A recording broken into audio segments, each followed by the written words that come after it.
Hello, it's July something. I've been having a hard time recording and releasing these for a lot of reasons, but you can check out the archives on lightingindustrynews.com because this is the Lighting Bulletin, the best source of lighting news you can find. It's brought to you by Sansi. Check out their LED options in the link in the description. Let's get into the news because the IES and the NLB have signed an MOU. This is a new collaboration that will maybe result in joint initiatives focused on, and I quote, advancing lighting education and professional development, promoting high-quality sustainable lighting practices, expanding public outreach and awareness of the value of lighting, supporting industry engagement and collaboration, and encouraging research, innovation, and knowledge sharing across the lighting community. Dialight is resuming their executive share rewards, which means that across the C-suite and even some of the VP suite, uh, 343,372 shares have been granted to management members of the company. Edison Innovations is expanding their licensing agreement with Huizhou DOJ. This deal includes Seoul Semiconductor KSF IP. July is Workplace Safety Month, and no matter what OSHA says, lighting remains key to workplace safety. In rep agency updates, CJS Lighting has partnered with Bay Lighting Sales.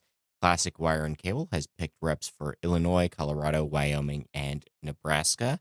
And the agency will rep KID in Chicago and Northwest Indiana.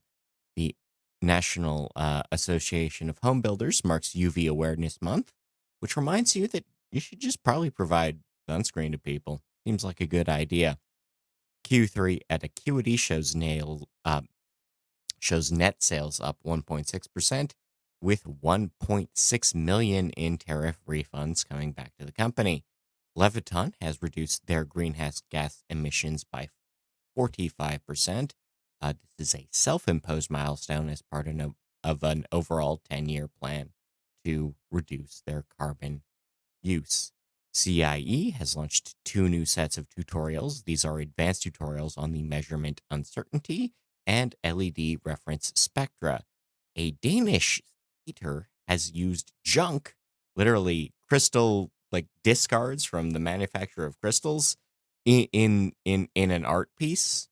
That's pretty cool. The U.S. Energy Secretary celebrates killing even more wind and solar funding. These subsidies that they're very happy to announce that they're not funding anymore were for planned projects as opposed to ones that were already started. Streetleaf has opened an Austin, Texas office. They're a solar streetlight firm. That's their 4th shop. And Salt Cave Incorporated has released technological guidance.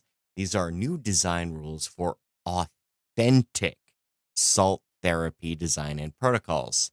And they're so strict that means that if you fail, that's your fault, not theirs, because salt therapy is horseshit. It's a lot like a lot of diet advice in that they give you one impossible task so that if you don't lose weight or you don't hit some other goal, that's on you, not them. In People News, WAC has picked Don Wald as their territorial sales manager. Mark Petty has been booted from Kirkwood Power. Pete DeSoto has been named a principal at Light. John Merritt has been picked as CEO of the Outdoor Living Supply Company. We have an overall leadership shuffle at Leviton. Darren Beckley has been appointed the VP of EU Operations at ETC. We have new board members at Ocean King Lighting Science and Tech. Herman Miller has been chosen as the CEO of Floss. The Beacon Awards were presented at Lumen West. And we have a recap of Lighting People Moves, courtesy of Inside Lighting. Lone Star Electric is expanding with a new shop in Waco, Texas, and Visual Comfort is opening a new showroom in Jacksonville, Florida. We have a new lawsuit over optics. This is current the Ultravision going to court soon. On the tariff tracker, shipping rates have spiked as everyone is trying to beat the next round of tariffs. We have a new threatened 100% import tax on the EU if they pass a tax on US tech companies. The US did not opt to renew the USMCA, which means that trade between the US, Mexico, and Canada, it has to be renegotiated every year. Chinese tech exports were up in June. The EU has signed a new steel and e-commerce deal with China, and the Trump administration has disclosed 327 stock trades that were made the day before the first tariff pause. In events news, Education is calling for speakers. That deadline is September 15th. Govee has partnered with Disney with new lighting effects based on Moana. You're welcome. SwitchBot is adding Matter support for their ceiling lights, and Schneider has bought Cognite. That is $3.1 billion for the AI firm Cash. Ledvance has won a German Innovation Award for the AI-driven lighting robot Elix. This is literally a swing lamp, like a desk lamp with the swingy arm. Like there's one right over here that this is how I'm lighting my green screen actually, and it has robot parts. It uses AI to help you direct the light for your task lighting. I'm sure someone needed this. I'm sure. Bill Chan has plotted the sweet spot for circadian supportive lighting in offices. This is a new framework document for designers. We have a new spectral distribution study. This is from one guy who's a bit weird. He posted like 12 of these in the same day, but he posted a spectral distribution study for a number of things, and one of them was for sunlight filtered through persimmon branches, and that was weird. We have a study funded by Festive Lights UK has found that decorative lights, the kind Festive Lights UK makes, boost security. Yeah, sure, Jan. Sure, Jan. Fraunhofer has set a new solar record. The most efficient solar modules on Earth have been made by Fraunhofer. The U.S. Department of Energy will be redeveloping surplus plutonium for power needs. Most of the U.S.'s plutonium is Cold War era weapons waste that they can use to enrich uranium, but that's comes under international sanctions. So they're trying to run around that restriction by just developing an entirely new kind of nuclear reactor that probably won't be half as safe as any other uranium or thorium reactor. And I'm sure it'll be fine. It'll be fine. The US DOE is definitely a responsible organization that we trust. Trust it now, right? A law firm has linked jaywalking deaths with a lack of street lighting. Or maybe it's just because we all drive huge cars now that kill people more often, and roads will never be safe again unless we ban or restrict the size of cars. We have a new study on quasi-monochrome LEDs for roads, which is a study that used mixed spectra chips that used, again, these are not really split CCT or split spectra spikes, but closely related ones. So that we have a new LED that uses a mix of amber and amber-ish light, and it might actually be more energy efficient than straight white LEDs. Noted crank Joseph Mercola has begun endorsing UV blood treatments, which are dangerous. Don't take them. In light pollution news, high-intensity light during evenings has been linked once again with eye degeneration. Circadian action improves aging. New LED and health studies from the University of Iowa are coming together, and they are looking at blending different spectra types over the course of a day. Poor sleep has been linked with poor grades for women in university. Astronomers are once again denouncing SpaceX's plan to launch 1.7 million data sites and satellites into orbit because that would be really bad for their jobs and also maybe the planet. Fireflies are starting their mating season earlier thanks to light pollution. Allen is disrupting the genomic stability of reef fish, and survey says Canadians hate LED headlights. The Swiss Federal Technology Institute of Lausanne has joined the Center for the Protection of Dark and Quiet Skies. We have the Illinois Dark Skies Bill advancing to the state Senate. The Australian Northern Territory is funding Starry Sky experiences. South Downs in the UK, a park, specifically the Moorlands Park, is reintroducing glowworms for the first time in decades. We have a new dark sky corridor in Andalusia, Spain. Microsoft has been sued over their data centers in Mount Pleasant, Wyatt, Wisconsin. Clay County, Texas is blocking new data centers. We have 10 West Virginia data centers moving ahead without state approval. Nashville is blocking a data center near the city zoo. Arkansas is offering data centers tax breaks. And the Department of Homeland Security has begun construction of their smart wall on the US Mexico border.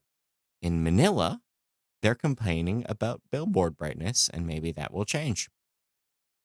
Ocean Isle, North Carolina is swapping their streetlights out for the turtles, and Fort Myers, Florida is pushing harder on code compliance as we enter turtle nesting season.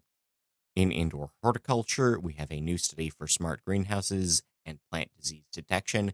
Cannabis growers are dealing with rising costs across the board. We have new LEDs at the, I'm going to pronounce this so very wrong, but this is a German growing facility in Rhineland Gemüse. They mostly grow lettuce and other leafy greens. Free L is getting into snack peppers indoors, and we have a new partnership between GreenTech, Phillips, and Grodan for low energy tomato growth. In true crime, in Belleville, Ontario, the police are recommending exterior lighting to prevent a a swath, a swarm, a wave of daytime break-ins. I am not making this up. A Seattle man was caught impersonating city staff to steal wire, proving once again that you can accomplish a great many crimes if you wear a high-vis vest and carry a clipboard. And the the boom in AI data center construction is driving supply chain crimes up by 60%. People are targeting the hardware of data centers extra hard if you want hard drives, RAM, and extra copper. In local updates, FEMA is offering $300 million in security grants to nonprofit orgs. We have new federal funds for low income Canadians for home updates. Alberta has been ranked incredibly poorly for its retrofit efforts. We have new highway lighting going ahead in Kansas. We have a power outage at the PHL airport. We have new grants going ahead in 3 Washington counties. $3 million going ahead in financing for Ohio homes. The AARP is offering new grants for homes in Georgia. We have $100 million in projects going ahead in Fresno, California. We have $6 million in dorm upgrades at the University of Texas, San Antonio. LA property owners have voted against new streetlight fees. We have new energy projects going ahead in Ottawa, Carleton, Ontario schools. Surrey, BC is swapping out 1,000 streetlights. Yesco has installed new marquee lighting outside Caesar's Palace in Las Vegas. Yesco is home to almost every historic Las Vegas lighting installation. Like if you go to the Neon Boneyard, everything's a Yesco design. It's great. Texas municipalities are confronting homophobic crosstalk rules with new lighting options. Or they did. It's July now. It's Wrath Month, not Pride Month. Internationally, Kuwait has tendered their second phase of LED streetlight projects. Foshan has Foshan Lighting has received a land compensation payment from the state. The ongoing flag issue in the UK heated up during the World Cup. It's still ongoing. But just to recap, bigots in the UK are hanging flags everywhere. Specifically, not just the Union flag, but also the St. George's Cross as a signal that we have embraced a historic flag to discourage foreigners from feeling welcome. And both local politicians and the ILP have condemned this not on the grounds that bigots are doing it, but because there are insurance liabilities and like product liabilities related to this. Like many of the poles they're hanging these flags from just can't support flags. They're not designed for that. And the people doing it might, I don't know, slip and fall and break their necks. And oh, that'd be a shame. But anyway, right now there are a bunch of people who are hanging even more flags up because England is in the World Cup. And it's unclear if that's related to the bigot problem or just the regular World Cup nationalism. Who can say? We have new street lighting going up in the Kyzyl-Su Kyrgyz prefecture of China. We also have a lighting system collapse at the Candaba Trade Center in the Philippines, leading to the entire ceiling of the building caving in. No one was in it at the time because it was overnight during a thunderstorm, but it was that's still rough. Ledvance has become an official sponsor of the Bayern Munich Football Club. And in things you can just do for yourself, again, link in the description, you can make your own pocket radar that just uses Wi-Fi because the ability to detect Wi-Fi bodies over Wi-Fi disruptions has been around for like 6 years. And now you can just make a pocket-held device that helps you with that. Bioluminescent algae has returned to California beaches, and you can also just scan a cave with homemade lasers, homemade LiDAR to figure out the confines of your cave home. I'd like a cave home. I'd also like you to click the link in the description to check out Sansi's LEDs. You can also subscribe to the text version of this. You can also just have a great day. Take care of yourself. See ya.